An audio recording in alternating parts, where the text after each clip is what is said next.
All right, we're here with our nutshell Pram, excuse me, and we're working on the gunnels today.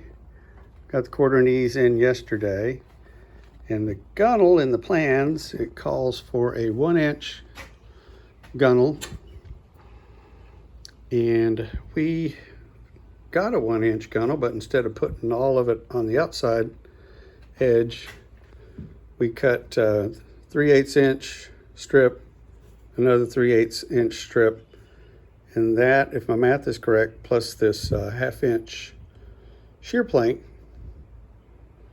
3/8, let's see, 4/8, 6/8, 10/8. I don't know what that gives us. Let's see what it gives us. I can't do math in public. 6/8, 3/4. Oh, I'm sorry, this is 1/4. So what we ended up with is a 1-inch gunnel, math by Marines. And we wanted to have kind of a handhold in case someone wanted to grab the boat here, or was inside, wanted to reach over and have something to grab.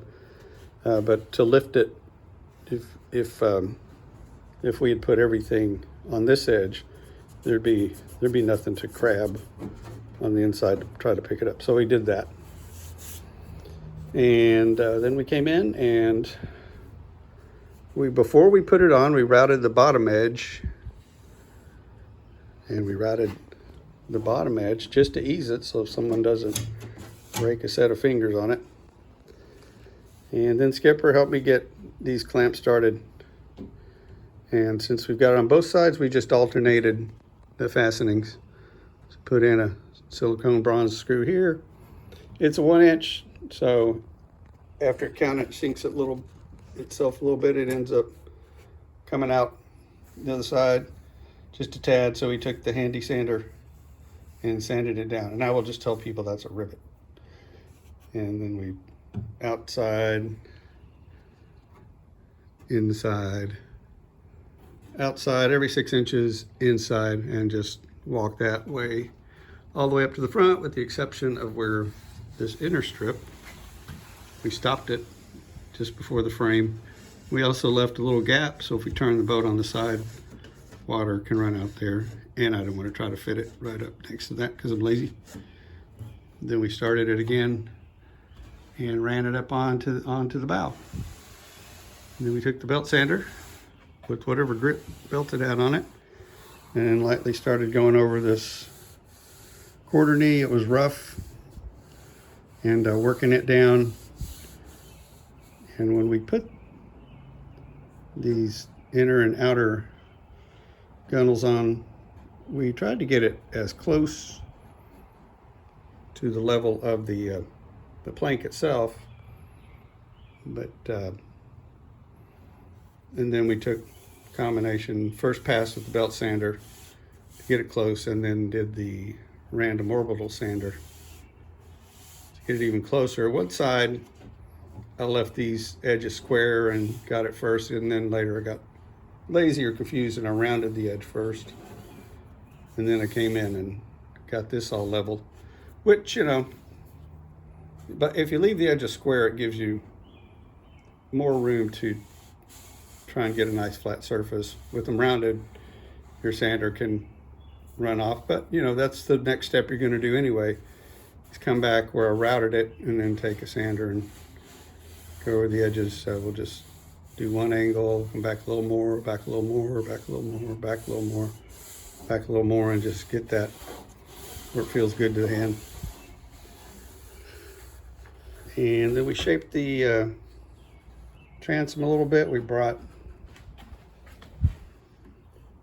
we brought a nice curve, and we just ran that flat across whatever was poking up there and cleared that a little bit. Got these edges, were already routed, but cleaned them up a little more and sanded just a little bit underneath. It's still rough, so once again, if we want to grip it, we got a little grip surface. And just whatever felt good to us as far as rounding corners, rounding corners, rounding corners, rounding corners, because you don't want someone to walk by and brush it and have a sharp edge there. In fact, I probably need to round that one a little bit. kick it with the toe or shin and get hurt. So these are rounded here. And we left that on the angle of the transom coming up. Some people might want to turn it, instead of being angled like that, they might want to turn it flat, which I think is what we did on our Penobscot. They might want the camera held level. But I don't think there's anything going to be going back here that really matters. So that's a personal preference. So that's the first side. Now this is, backing up to how we got there. I started before on one end. I was trying to have this octopus of inner gunner, outer gunner, trying to get a clamp, trying to keep it level. Skipper helped, so I got it going. And then Skipper went inside because it got warm. So what I did this next time is I just took and put the outer gunnel and clamped it to the frame, making sure that I had plenty of excess on this end. And my measurements that we came to were 8 feet for this 7-foot, 7-inch nutshell. And then we've got a little bit of spare on this end too. Might have happened to someone once where all the spare stuff got put on one end and you get partway through and go, oops, have to take it off, start over. So once again, our fastening scheme on the inside. Let's see if I can get this camera on there. Actually get a shot of what we're talking about. So on this inner gunnel aft section, put a fastener there. And I took the highly calibrated measuring stick, 6-inch carpenter square, came down about 6 inches, made a little mark that reminded me I want to come from the outside. Pulled down another 6 inches, made a little mark, I want to come from the inside. Outside, inside, outside.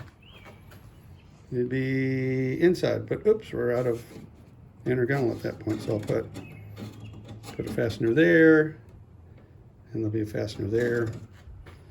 And then the spacing worked out pretty good on these knees to put 4 fasteners.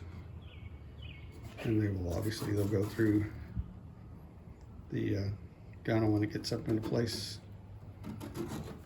And then we'll come and we'll shape this corner. You can see it started right above the knee.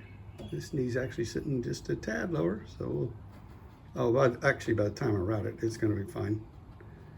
And then brought it down. There's a little bit of a hump here. I kind of made most of that hump go away and just kind of made a fair curve and caught everything together on this edge. And when you see this angle that this knee is on, this gunnel is going to be sticking up almost square to the deck. So that router is going to take off some of this plank and some of the top of that gunnel, which actually isn't a bad thing. Some people like to they like to neck their gunnels down at the end and just make it look like it's going really fast. So that's what we're going to do, and then we'll come repeat the same thing. There's a little bit of bend involved. It wasn't too bad, except for the well, it wasn't even really bad then, but the only time I had to get a clamp to help me was back on that inside aft section. I had to get a clamp to bring it up. So what I might do this time is I can bring it up now by hand, but if I put this screw in right here, the one that's right here, if I set it flush, then it drops that pretty significantly. So I might just cheat a little bit and do this one first. And then, oops, sorry, spinning around. Then mash that one down a little bit, or just knock it down with the belt sander. And if anybody notices and says something about it and is upset by it, then if they don't like it, they don't get to go. That's Captain Jack's rule. So just to let y'all know.